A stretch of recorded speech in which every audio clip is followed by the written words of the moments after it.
Thank you very much. Good morning. When you have to speak after several people have spoken, especially eloquent people like our friends from Sudan and the rest, you really have to put your voice up in order to be heard in the crowd. Well, Mr. Chairman, Lord Jonathan Mallan, the British Prime Minister's trade envoy, government representatives, members of the business community, ladies and gentlemen, it gives me great pleasure to address this gathering on this important subject of sharing the profits of the commodity boom. Africa is endowed with abundant natural resources such as minerals, oil, gas, water, and land. These resources have a great potential of contributing significantly to the economic development of Africa. Unfortunately, most of these resources have not commensurated in terms of the benefits for the people of Africa, and Zambia in particular.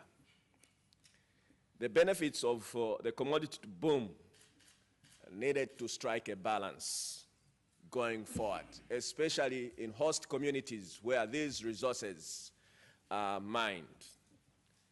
Africa for a long time, and Zambia in particular, have remained spectators from their endowment, and that time and events have come when Zambia and Africa in general need to get maximum benefit from these resources, which are naturally endowed to our various countries. Mr. Chairman, ladies and gentlemen, based on the Zambian experience, we have drawn several lessons from the dependence on commodity boom. I want to illustrate three critical important views going forward. One, increased dependence in the regulation, operation, reporting, and taxation of resources-based companies to provide communities with better information. Among these initiatives would be for all countries and companies to fully subscribe to the extractive industry in terms of transparency. Let me state very clearly on the onset that Africa and Zambia in particular have attained status of extractive initiative transparency as compliant countries. For us in Africa and Zambia, this is very critical because the people of Zambia and Africa would like to know how their resources are mined and how the resources which are mined are used by various companies and governments in order to improve their livelihood and change their status. Two, regulating the environmental and social impact of mining activities. It is a known fact that mining operations world over, not just in Africa, leave serious impacts on the environment. And as Africa and Zambia, we would like to see a much more user-friendly operations in terms of extracting of these minerals going forward. As Africa and Zambia, we have developed a framework that adequately incorporates environmental issues such as evaluating of costs and benefits of a mining project, and this must be undertaken before the operation comes into effect. In Zambia, for instance, recently, we updated our environmental regulations and broadened the scope of the Zambia Environmental Agency to oversee, among many other things, social resettlement programs. These efforts are also being supplemented by the Office of the Vice President in terms of mitigation. These are some of the issues that we want to ensure that as we mine these natural resources, we must create a win-win situation for the investor, for the government, and for the people. The need to increase the employment impact of the mining communities is another matter that Africa and Zambia cannot ignore. I'm sure from the elaborate discourse made by my colleagues from Ghana, Burundi, Ghana, Rwanda, and Sudan, and several speakers at this platform. No doubt, mining operations are long events that create huge numbers of employment for our people. But we need to ensure as African countries going forward that we get sustainable employment numbers from these operations that are going to take our economies moving forward. In order to ensure that communities in which many of these resources are mined benefit in terms of infrastructure development, such as roads, health, and education, the Zambian government has deliberately encouraged investors across the divide to ensure that they benefit and they operate and also contribute significantly in these resources. We as a country and as a government want to run away from the concept of investors purely operating on goodwill through corporate social responsibility.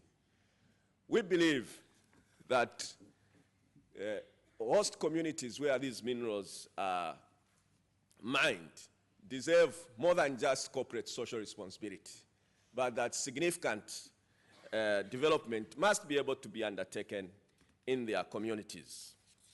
Ladies and gentlemen, Mr. Chairman, the need to have a predictable and stable regulatory framework and fiscal regime in terms of operating of these mines in support of investment is a critical issue which Africa and Zambia has looked at timelessly. Let me state that as Africa and Zambia in particular, we continue to attract FDI. We continue to attract foreign direct investment from all over the world. Like my colleague did indicate, if Europe and Britain are all-weather time allies, and for some of us, like Zambia, we actually have names like Linda Choka as our permanent friends forever because of how we have related to Britain.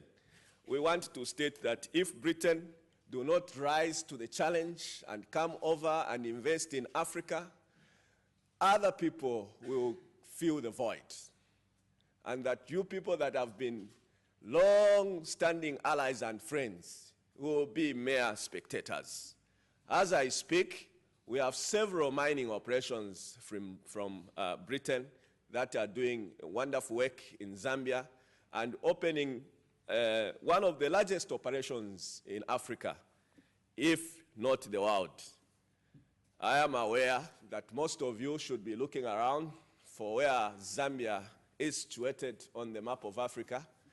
For avoidance of doubt, it sits in Central Africa, and you can never talk about the copper industry without looking to Zambia because we are simply among the giants that flies around in Africa. And so your presence and invitation to Zambia can never be emphasized as to your welcome at any time. Ladies and gentlemen, let me quickly, in conclusion, simply state that as a country, we are endowed very significantly in terms of various minerals and resources, both base metals, oil and gas, and huge opportunities on which you can count on. On Wednesday tomorrow, I want to invite you to the roundtable discussion on very specific issues about the Zambian mining industry, which I believe will be able to focus on specific issues, and I have a team of experts that are going to help us ensure that your investment is the right one in the Zambian direction. Ladies and gentlemen, let me now quickly respond to some of the issues that Lord Jonathan did allude to in his opening remarks.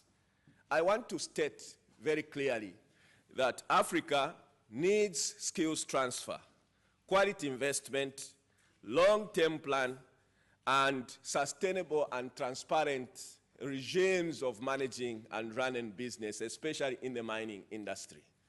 For many years, most of our African countries, Zambia in particular, have not generated maximum benefit from the mineral resources which are endowed on our soils. And for this, we have put in several mechanisms to ensure that our country and Africa as a whole benefit in terms of oversight that we are putting in these resources. Africa needs to have viable, transparent, user-friendly contracts between African countries and many multinational mining companies. It is sad that the paradox of Africa is such that we are heavily endowed with natural resources, and yet we are ranked among the poor of the poor. This paradox, ladies and gentlemen, Africa and Zambia in particular, is determined to reverse this trend and ensure that these resources which are mined in our host communities benefit the people. Britain is an old ally of Zambia and Africa, and that we must support and integrate many of these issues that we have discussed. We need to work to grow our relations and ensure that the legal framework and operativeness of several of these operations benefit both the investor and the local communities. Ladies and gentlemen, I thank you.